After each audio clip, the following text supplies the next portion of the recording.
श्री कृष्ण द्वारा अर्जुन को दिए हुए गीता के उपदेश के कुछ सुंदर तत्व। आज से गीता का 12वां अध्याय प्रारंभ होता है। एकादश अध्याय के अंत में श्री कृष्ण ने बार बार बल दिया कि अर्जुन, तुमने ये जो मेरा स्वरूप देखा है, तुम्हारे सिवा इसको पहले किसी ने नहीं देखा और न ही कोई भविष्य में देख पाएगा। मैं न तप से, न यज्ञ से और न दान से ही देखे जाने की सुलभ हूँ, किंतु अनन्य भक्ति के द्वारा अर्थात मेरे अतिरिक्त अन्यत्र कहीं श्रद्धा बिखरने न पाए, निरंतर तैल धारावत मेरे चिंतन के द्वारा ठीक इसी प्रकार जैसा तुमने देखा, मैं प्रत्यक्ष देखने के लिए, तत्व से साक्षात जानने के लिए और प्रवेश करने के लिए भी सुलभ हूँ। अतः अर्जुन, निरंतर मेरा ही चिंतन करो, भक्त बनो। अर्जुन, तुम मेरे ही द्वारा निर्धारित किए गए कर्म को करो, अपितु मेरे परायण होकर करो। अनन्य भक्त ही उनकी प्राप्ति का माध्यम है। 12वें अध्याय के श्लोक नंबर 1 में अर्जुन कहते हैं, अर्थात इस प्रकार जो अभी अभी आपने विधि बताई है, ठीक इसी विधि के अनुसार अनन्य भक्ति से जो आपकी शरण लेकर आपके निरंतर संयुक्त होकर आपको भली प्रकार उपासते हैं, और दूसरे जो आपको शरण न लेकर स्वतंत्र रूप से अपने भरोसे उसी अक्षय और अव्यक्त स्वरूप की उपासना करते हैं जिसमें आप भी स्थित हैं, इन दोनों प्रकार के भक्तों में अधिक उत्तम योगवेत्ता कौन है? इस पर श्लोक नंबर 2 में योगेश्वर श्री कृष्ण ने कहा, मुझ में मन को एकाग्र करके निरंतर मुझसे संयुक्त हुए जो भक्तजन परम से संबंध रखने वाली श्रेष्ठ श्रद्धा से युक्त होकर मुझे भजते हैं, वे मुझे योगियों में भी अति उत्तम योगी मान्य है। श्लोक नंबर 3 और 4 में बता रहे हैं, जो पुरुष इंद्रियों के समुदाय को भली प्रकार संयत करते, मन बुद्धि के चिंतन से अत्यंत परे, सर्वव्यापी अकथनीय स्वरूप सदा एक रस रहने वाले, नित्य अचल अव्यक्त आकार रहित और अविनाशी ब्रह्मा की उपासना करते हैं, संपूर्ण भूतों के हित में लगे हुए और सब में समान भाव वाले, वे योगी भी मुझे ही प्राप्त होते हैं। ब्रह्मा के उपयुक्त विशेषण मुझसे भिन्न नहीं है। श्लोक नंबर 5 में बता रहे हैं, उन अव्यक्त परमात्मा में आसक्त हुए चित्त वाले पुरुषों के साधन में क्लेश विशेष है, क्योंकि देह अभिमानियों द्वारा अव्यक्त विषय गति दुख पूर्वक प्राप्त की जाती है।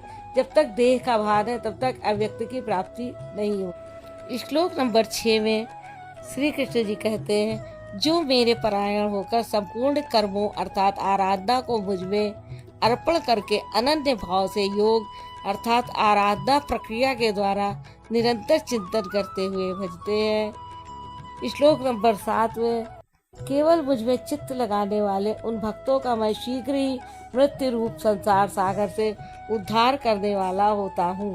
इस प्रकार चित्त लगाने की प्रेरणा और विधि पर योगेश्वर श्री कृष्ण ने श्लोक नंबर 8 में बताया है, अर्जुन, इसलिए अर्जुन, तुम मुझ में मन लगाओ, मुझ में ही बुद्धि लगाओ, इसके उपरांत तुम मुझ में ही निवास करोगे, इसमें कुछ भी संशय नहीं है।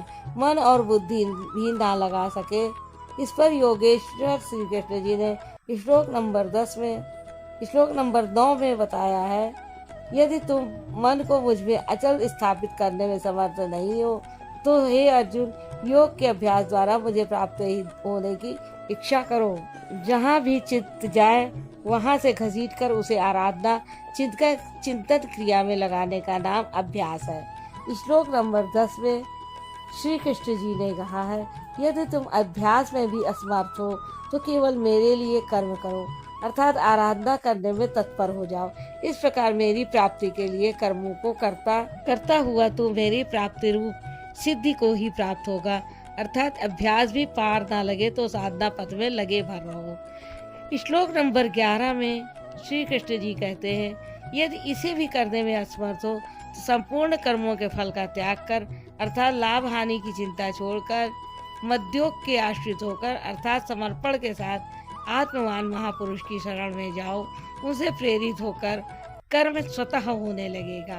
समर्पण के साथ कर्म फल के त्याग का महत्व बताते हुए योगेश्वर श्री कृष्ण ने श्लोक नंबर 12 में बताया है, केवल चित्त को रोकने के अभ्यास से ज्ञान मार्ग से कर्म में प्रवृत्त होना श्रेष्ठ है।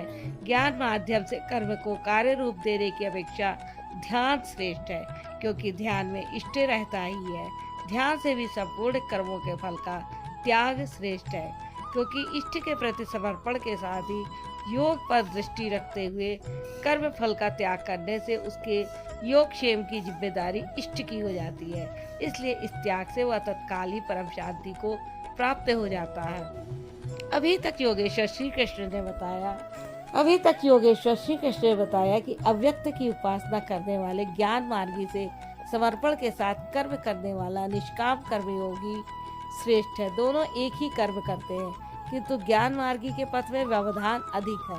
उसके लाभ हानि की जिम्मेदारी स्वयं पर रहती है, जबकि समर्पित भक्त की जिम्मेदारी महापुरुषों पर होती है। इसलिए वह कर्म फल त्याग द्वारा शीघ्र ही शांति को प्राप्त होता है। अब शांति प्राप्त पुरुष के लक्षण श्री कृष्ण जी श्लोक नंबर 13 में बताते। इस प्रकार शांति को प्राप्त हुआ जो पुरुष सब भूतों में देव भाव से सबका प्रेमी और हेतु रहित दयालु है, और जो ममता से रहित, अहंकार रहित, सुख दुख की प्राप्ति में सब तथा क्षमावान है। राधे राधे।